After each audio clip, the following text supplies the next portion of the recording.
कहानी की शुरुआत में हम एंजो नाम के एक आदमी को देखते हैं जो कि छोटी मोटी चोरियां करके अपना पेट पालता था। वो यहाँ पुलिस से भाग रहा होता है क्योंकि उसने एक घड़ी चुराई होती है जिसकी वजह से पुलिस उसके पीछे पड़ी हुई थी। पुलिस से बचने के लिए एंजो पास ही के एक नदी में कूद जाता है और एक दीवार के किनारे छुप जाता है। और जब पुलिस वालों को वो यहाँ नहीं मिलता तो वो लोग यहाँ से चले जाते हैं। जिसके बाद एंजो उस पानी से निकलने की कोशिश करता है, पर एंजो पानी में जिस पाइप के ऊपर खड़ा हुआ था वो टूट जाता है, जिस वजह से एंजो पानी में गिर जाता है। और यहाँ इस पाइप से रेडियो एक्टिव वेस्ट निकल रहा होता है जिसमें कि अब एंजो का शरीर डूब चुका था और वो रेडियो एक्टिव वेस्ट उसके शरीर के अंदर चला जाता है। फिर एंजो जैसे तैसे करके उस पानी से बाहर निकलता है और अपने घर की तरफ भागता है, पर रास्ते में उसकी तबीयत रेडियो एक्टिव वेस्ट की वजह से बिगड़ने लगती है और उसके मुंह से काला लिक्विड निकल रहा था। घर पहुंचने पर भी उसे उस लिक्विड की बहुत ज्यादा उल्टियां होने लगती हैं और उसका शरीर कांपने लगता है। लेकिन जब वो अगली सुबह उठता है तो वो बिल्कुल ठीक होता है। इसके बाद वो अपनी चुराई हुई घड़ी को बेचने के लिए अपने पड़ोसी सर्जियो नाम के आदमी से मिलने के लिए जाता है। सर्जियो फेबियो नाम के आदमी के गैंगस्टर के साथ काम करता था। फेबियो एक सन की किस्म का आदमी था जो कि यहाँ अपने एक आदमी को सिर्फ इसलिए मार देता है क्योंकि वो उसके लिए दूसरे कलर का फोन लाया हुआ था।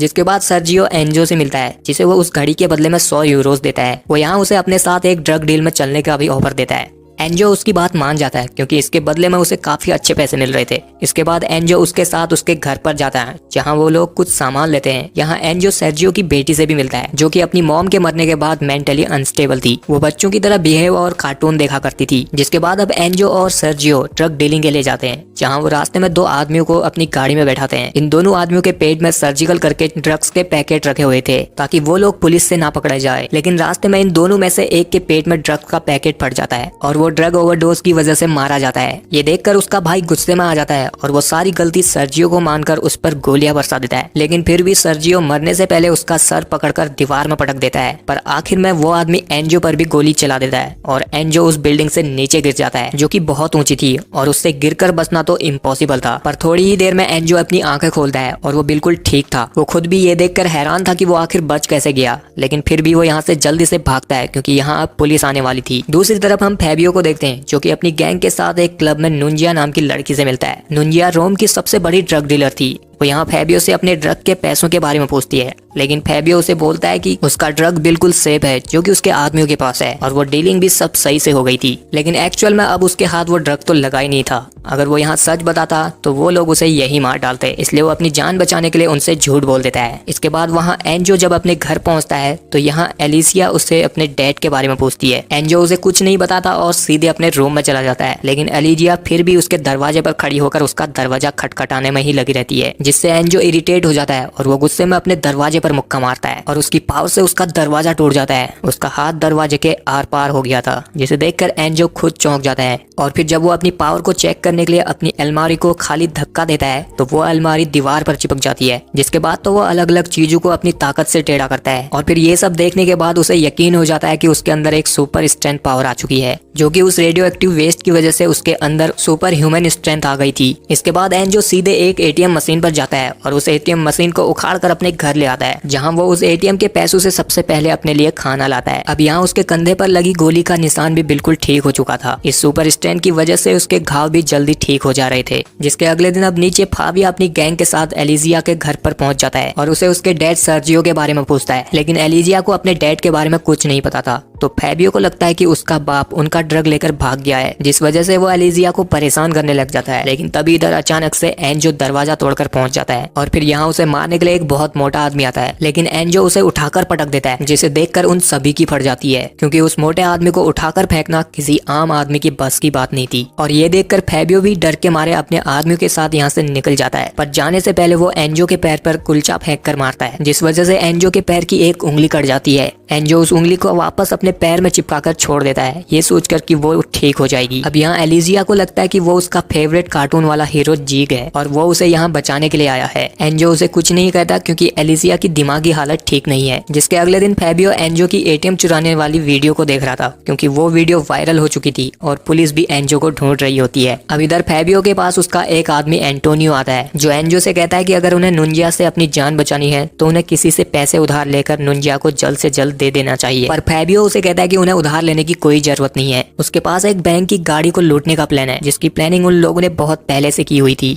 वहाँ अगले दिन एंजो जब उठता है तो उसे सर्जियो के चश्मे के बॉक्स में उसी बैंक की गाड़ी को लूटने का प्लान मिल जाता है। तो एंजो भी उस गाड़ी को लूटने के लिए निकल जाता है। यहाँ फैबियो उस गाड़ी के आने का इंतजार कर रहा था, पर उस तक गाड़ी पहुँचने से पहले एंजो वहाँ पहुँच जाता है और वो फैबियो से पहले उस गाड़ी को लूट लेता है। फैबियो उसे रोकने के लिए गोलियां चलाता है, लेकिन एंजो वहाँ से भाग जाता है। जिसके बाद रात में वो एलिजिया के साथ उसका फेवरेट कार्टून देखता है। यहाँ एलिजिया कार्टून देखते वक्त उसका हाथ पकड़ देती है, जिससे एंजो के शरीर के अरमान जाग जाते हैं और वो एलिजिया के थोड़ा करीब आने लगता है और वो डर के मारे जोर जोर से रोने लगती है, जिससे एंजो को पता चलता है कि एलिजिया को पास्ट में किसी ने सेक्सुअली अब्यूज किया था। एंजो एलिजिया को संभालता है और उसे गले लगा लेता है। अगले दिन एंजो अपने साथ एलिजिया को एक बंद अम्यूजियम पार्क में लाता है, जहां वो एलिजिया को खुश रखने के लिए अपनी ताकत से एक राइड को चलाता है। दूसरी तरफ हम फैबियो को देखते हैं, जो कि अपने राइट हैंड एंटोनियो के साथ लड़ रहा होता है, क्योंकि एंटोनियो उसे उधार लेकर नुंजिया के पैसे जल्द से जल्द लौटाने के लिए कहता है। लेकिन फैबियो उधार लेना नहीं चाहता, क्योंकि उधार लेने में उसकी ईगो बीच में आ जाएगी। तो अब एंटोनियो फैबियो की गैंग से जाने का डिसाइड करता है, जिससे फैबियो को बहुत गुस्सा आता है और वो एंटोनियो पर अपने शिकारी कुत्ते छोड़ देता है, जो कि उसे काट काट कर जान से मार देते हैं।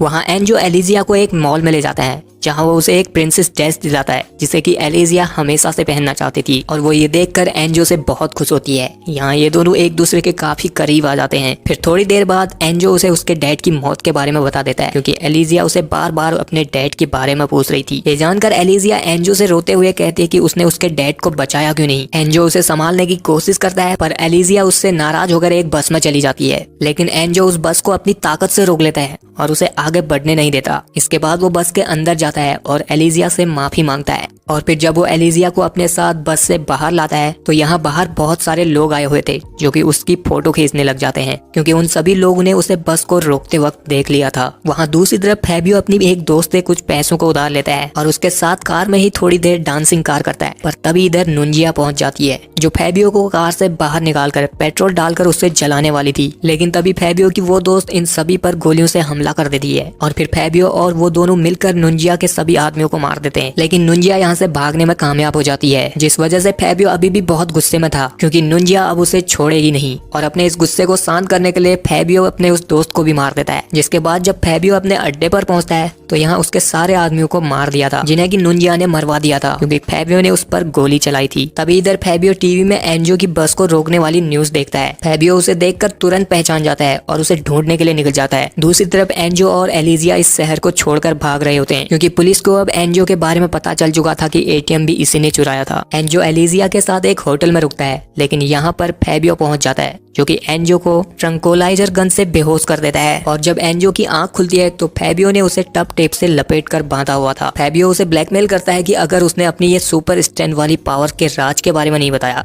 तो वो एलिजिया को जान से मार देगा। अब एलिजिया की जान बचाने के लिए एंजो उसे सारी बात बता देता है और उसे उसी नदी पर ले जाता है। फैबियो को ये देखकर एंजो की बातों पर यकीन नहीं हो रहा था, पर तभी इधर नुंजिया पहुंच जाती है अपने आदमियों के साथ। वो यहाँ इन सभी पर अंधाधुंध गोलियां बरसा देती है, जिसमें कि एलिजिया को गोली लग जाती है और फिर नुंजिया फैबी को जलाकर उसी पानी में डाल देती है। अब एलिजिया मरने वाली थी और वो अपने आखिरी टाइम पर एंजो को कहती है कि उसे अपनी पावर्स का इस्तेमाल दूसरों की मदद के लिए करना चाहिए। ऐसा कर उसकी मौत हो जाती है, जिससे एंजो बहुत दुखी होता है। जिसके अगले दिन अब फैबियो उस पानी से बाहर निकल जाता है और उसके अंदर भी अब एंजो की तरह सुपर ह्यूमन स्ट्रेंथ आ चुकी थी, जिसे देखकर वो बहुत खुश होता है और वो सबसे पहले अपना मेकअप करता है। जिसके बाद वो सीधे नुंजिया के घर पहुंच जाता है। वो यहाँ नुंजिया के साथ सभी लोगों को मार डालता है। वो इन लोगों को मारते हुए अपनी वीडियो भी बनाता है, ताकि वो भी एंजो की तरह फेमस हो जाए। अब इन सभी को मारने के बाद उसे नुंजिया के घर में बहुत सारे बॉम्ब मिल जाते हैं, जिन्हें देखकर वो बहुत खुश होता है। फिर हम एंजो को देखते हैं, जो कि दुखी होकर भटक रहा होता है। तभी अचानक से उसके सामने एक गाड़ी का एक्सीडेंट हो जाता है, तो एंजो अपनी पावर से उस गाड़ी में से एक छोटी बच्ची को बचाता है, जिसे देखकर उस बच्ची की मॉम रोकर उसका शुक्रिया अदा करती है। इसके बाद एंजो की नजर टीवी की एक न्यूज पर पड़ती है, जिसमें कि फैबियो था।